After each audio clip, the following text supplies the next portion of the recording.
മഴ കാത്തു കഴിയുമ്പോൾ മനസ്സിന്റെ വേഴാമ്പൽ ഒരു മാറി മുകിലിനെ പ്രണയിച്ചു പോയി. പൂവമ്പലത്തിൽ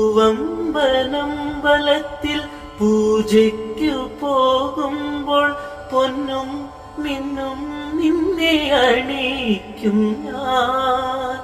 ആ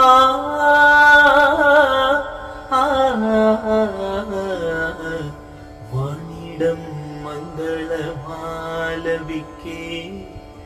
ഓമനേ നിന്നെ ഞാൻ സ്വന്തമാക്കും. ഈരന്നേകം പൂവും കൊണ്ട് പൂജയ്ക്കായി ക്ഷേത്രത്തിൽ പോകുമ്പോൾ പൂങ്കാറ്റും സോപാനം പാടുമ്പോൾ പൂക്കാരി